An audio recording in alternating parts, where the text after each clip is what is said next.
नमस्कार, मैं हूं आपके साथ रोहित। राजस्थान में अशोक गहलोत और सचिन पायलट के बीच जानी दुश्मनी है क्योंकि दोनों एक दूसरे को काटने में लगे रहते हैं और इस खेल में हमेशा अशोक गहलोत भारी पड़ते हैं। लेकिन इस बार लोकसभा चुनाव में दिल्ली कांग्रेस ने अशोक गहलोत की एक भी नहीं सुनी। चलिए बताते हैं क्या है पूरा मामला इस रिपोर्ट में।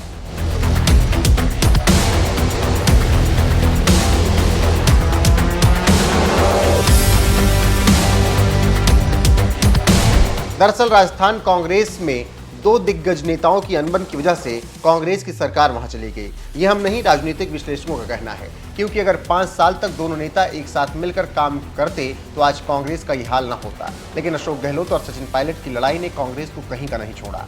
कांग्रेस के आलाकमान ने इस बार अशोक गहलोत की एक भी नहीं सुनी और टिकट बंटवारे में सचिन पायलट की खूब चली है। जानकारी की माने तो अब आलाकमान ने यह संदेश दे दिया है कि आपकी नहीं, अब सचिन की सुनी जाएगी, जो युवा नेता हैं। और इसका नमूना लोकसभा चुनाव के उम्मीदवारों के ऐलान के बाद हुआ। आप जानते हैं कि पिछले 5 साल जब कांग्रेस की सरकार रही तो अशोक गहलोत और सचिन पायलट के बीच खूब नूरा कुश्ती हुई।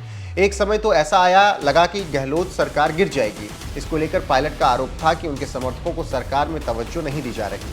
जिन नेताओं ने विधानसभा चुनाव में जी जान से मेहनत की, उनकी अनदेखी की जा रही है। लेकिन समय सबसे बड़ा बलवान होता है और अब सचिन पायलट के साथ है वो समय। इसीलिए तो लोकसभा चुनाव में कांग्रेस हाईकमान ने सचिन पायलट समर्थकों को खास तवज्जो दी है। राजस्थान की पहली ही लिस्ट में 4 ऐसे नेताओं को टिकट दिया गया है जो पायलट के कट्टर समर्थक माने जाते हैं। ऐसे में यह कहा जाने लगा है कि अशोक गहलोत का सूरज अब ढलने लगा है और सचिन पायलट का सूरज निकलने लगा है।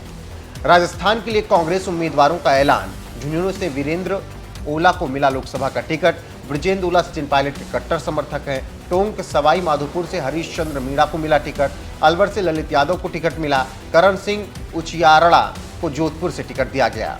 तो आप इससे अंदाजा लगा सकते हैं कि कैसे सचिन पायलट समर्थकों को तरजीह दी गई और इसका कारण क्या है और क्यों आलाकमान ने ये साफ संदेश अब दे दिया है। बस इसी से लोग कह रहे हैं कि अशोक के दिल लद गए और धीरे धीरे ही सही, लेकिन सचिन पायलट को पार्टी आगे करने लगी है।